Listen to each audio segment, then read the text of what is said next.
दिंडोरी प्रणित कृषीशास्त्र विभाग।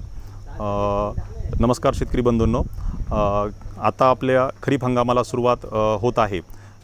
येणाऱ्या खरीप हंगामामध्ये आपल्याला जो पाऊसमान होईल तो अधिकाधिक आपल्या शेतामध्ये मुरला पाहिजे आणि त्याचा वापर आपलं पीक अधिकाधिक चांगलं उत्पादन होण्यासाठी झाला पाहिजे। या अनुषंगाने आज आपण माहिती करून घेणार आहोत। त्यामध्ये सर्वात महत्त्वाचं आहे की मूलस्थानी जलसंधारण, ज्याला आपण इन सिटू मॉइश्चर कॉन्झर्वेशन म्हणतो। मूलस्थानी जलसंधारण म्हणजे जो पाऊस आपल्या शेतामध्ये ज्याही शेताच्या भागामध्ये पडणारा आहे, हा पडल्यानंतर त्याच ठिकाणी तो जमिनीमध्ये मुरला पाहिजे। याला आपण मूलस्थानी जलसंधारण म्हणतो।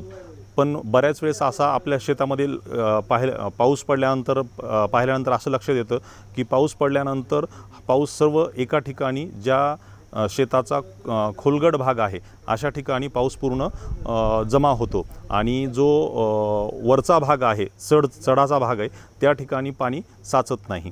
तर ज्या ठिकाणी पाणी साचतं त्या ठिकाणी वरच्या भागातून पाणीही वाहून येतं, त्याचबरोबर ती सुपीक जमीन गाळही वाहून येतं आणि ज्या वेळेस पाऊस उघडतो तर माथ्यावरचं रान लवकर कोरडं होतं आणि ज्या ठिकाणी पाणी साचले त्या ठिकाणी रान लवकर वापसा कंडिशनला येत नाही। म्हणजे आपल्याला दोन्ही ठिकाणी विपरीत परिणाम पीक वाढीमध्ये दिसून येतो। म्हणून आपल्याला जमिनीची बांधणी करत असताना आणि त्या शेतामध्ये आपल्याला पीक चांगलं उत्पादन घेण्यासाठी आपल्याला मूलस्थानी जलसंधारण हे करणं आवश्यक आहे।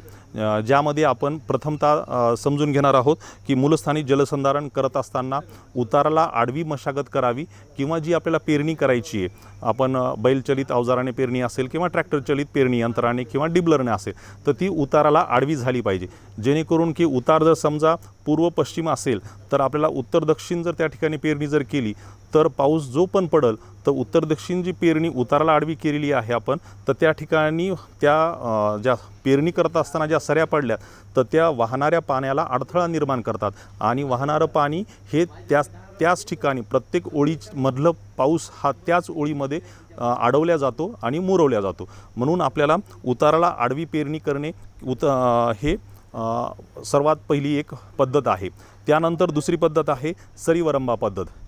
विशेष करून आपण जे खरीपाचं पीक असेल, ज्वारी आहे, तूर आहे, मका आहे, ही जरा किंवा कपाशी आहे, हे आपण सरीवरंबा पद्धतीनं जर लागवड केली तर यामध्ये सुद्धा आपल्याला दोन ओळीमधील पडणारा पाऊस हा त्याच दोन वरंब्यामध्ये अडवल्या जातो आणि त्याच ठिकाणी पाणी मुरेल आणि जमिनीची धूप हे जमिनीचा वरची जे गाळ आहे, साय आहे, ही वाहून जाणार नाही। तर या पद्धतीनं सुद्धा आपल्याला प्रत्येक ओळीमधला पडणारा पाऊस त्याच ओळीमध्ये मुरवल्या जातो, सरीवरंबा पद्धत। दुसरी पद्धत आहे रुंदवरंबा सरी पद्धत, ज्याला आपण BBF टेक्नॉलॉजी किंवा ब्रॉडबेड फरो पद्धत म्हणतो। या BBF टेक्नॉलॉजीने आपण सोयाबीन पिकाची पेरणी करू शकतो किंवा आपण मूग आहे, उडीद आहे किंवा सोयाबीन तूर आंतरपीक पद्धती आहे, अशा पिकांची जर आपण रुंद वरंबा सरी टोकन यंत्राने जर आपण पेरणी केली तर ही एक खूप चांगली पेरणी पद्धत आहे, जी आपण मूलस्थानी जलसंधारण पद्धत म्हणूनही त्या ठिकाणी आपण नमूद करू इच्छितो की या पद्धतीनं जर पेरणी केली तर बियाणं एक आपल्याला कमी लागतं, कारण टोकन यंत्र आहे त्याच्यामध्ये आणि बेडवरती 4 ओळी किंवा 3 ओळी किंवा 5 ओळी आहेत, तर त्यामुळे आपल्याला सपाट जमिनीपेक्षा गादीवाफा बनल्यामुळं त्या ठिकाणी गादीवाफ्यावरचं पीक हे जोमानं वाढतं। त्या बेडच्या दोन्ही बाजूला दांड तयार होतो, सरी तयार होते, ज्यामुळे त्या बाजूच्या दांडामध्ये पडणारा पाऊस हा त्या ठिकाणीच मुरल्या जातो आणि ज्या वेळेस गादीवाफ्यावरचं पीक हे लवकर वापसा कंडिशनवर येतं आणि गादीवाफ्याच्या बाजूला जे दांड आहेत त्याच्यामध्ये जे पाणी साचलं, ज्यावेळेस पावसाचा खंड असतो त्यावेळेस ते साचलेलं पाणी, मुरलेलं पाणी हे त्याच बेडवरच्या पिकांच्या वाढीसाठी कामाला येतं। तर अशा पद्धतीनं तिसरी पद्धत आहे रुंदवरंबा सरी पद्धत। चौथी पद्धत आहे समतल चर पद्धत, ज्याला आपण कंटूर ट्रेंच म्हणतो। साधारणतः एक 3 ते 4 ओळीनंतर आपण सलग जी आपण पेरणी करत आहोत, तर सलग पेरणी करत असताना दर 3 ते 4 ओळीनंतर एक खोल चर आपल्याला जर काढला तर त्या ठिकाणी दर 3-4 ओळीनंतर चर काढल्यामुळे त्या 3-4 ओळीमधलं जे पाणी वाहून जाणार आहे ते लागलीच त्या चराला अडवल्या जातं. तर याला आपण समतल चर म्हणतो. आणि 5वी जी मूलस्थानी जलसंधारण पद्धतीमध्ये आपण म्हणू की पिकांचं पिकाचं आच्छादन, ज्याच्यामध्ये आपण जास्तीत जास्त पिकाचे जे मागच्या हंगामातील पिकाचे जे अवशेष आहेत हे 2 पिकांच्या 2 ओळीतील जमिनीवरती आपण त्या ठिकाणी वापरतो, ज्याला आपण लाईव्ह मल्चिंग म्हणतो. तर किंवा आपण जसं की कपाशीमध्ये आपण 2 कापसाच्या ओळीमध्ये 1 ओळ मुगाची, उडदाची, सोयाबीनची किंवा भुईमुगाची जर घेतली तर त्या ठिकाणी आपल्याला 2 कापसाच्या ओळीतील जमीन जी साधारणतः 2.5-3 महिन्यापर्यंत मोकळी राहणार आहे, तर त्या ठिकाणी ती पूर्णतः आंतरपिकामुळे झाकून जाते आणि पावसाचं पडणारं पाणी डायरेक्ट जमिनीवर पडण्याऐवजी त्या मुगाच्या, उडदाच्या पानावरती पडतं आणि अलगद जमिनीमध्ये पडतं, जेणेकरून की पडणारा पावसाचा प्रत्येक थेंब अलगद जमिनीवर पडतो आणि त्यामुळे जमिनीमध्ये त्या पाण्याचं मुरण्याचं प्रमाण हे खूप चांगल्या पद्धतीनं होतं.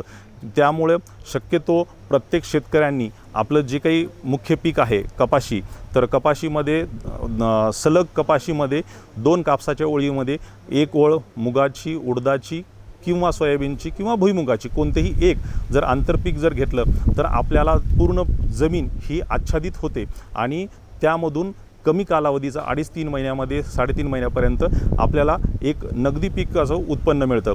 आणि जमीन झाकून ठेवल्यामुळं जमिनीची धूप ही त्या ठिकाणी होत नाही, ओलावा ठिकाणी जमिनीमध्ये साठून राहतो. ओलावा टिकून राहिल्यामुळे त्या जमिनीतील उपयोगी जीवाणूंची संख्या वाढायला फायद्याची होती.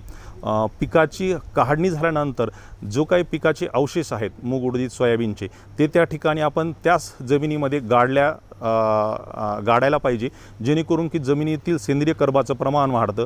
जे आपण हे आंतरपीक घेत आहोत मूग, उडीद किंवा सोयाबीन किंवा भुईमुग यांच्या मुळांवरती गाठी असतात, जे हवेतील नत्र जमिनीमध्ये स्थिर करण्याचं काम करतात. तर अशा पद्धतीनं आपल्याला मूलस्थानी जलसंधारण करत असताना पिकांचे अवशेष असतील किंवा आंतरपिकाचा अवलंब या पद्धतीनं जर आपण केलं तर नक्कीच येणाऱ्या खरीप हंगामामध्ये जोही पाऊस पडेल हा अधिकाधिक पाऊस 100% आपल्या शेतामध्ये, शिवारामध्येच साठवल्या जाईल आणि जो पिकांच्या वाढीच्या अवस्थेनुसार तो वापरला जाईल, तो आपल्या शेताच्या बाहेर, बांधाच्या बाहेर जाणार नाही. हे या जर आपण 6 पद्धतींचा जर अवलंब केला तर नक्कीच येणाऱ्या खरीप हंगामामध्ये आपल्या खरीप पिकाचं उत्पन्न हे अधिकाधिक मिळेल. धन्यवाद.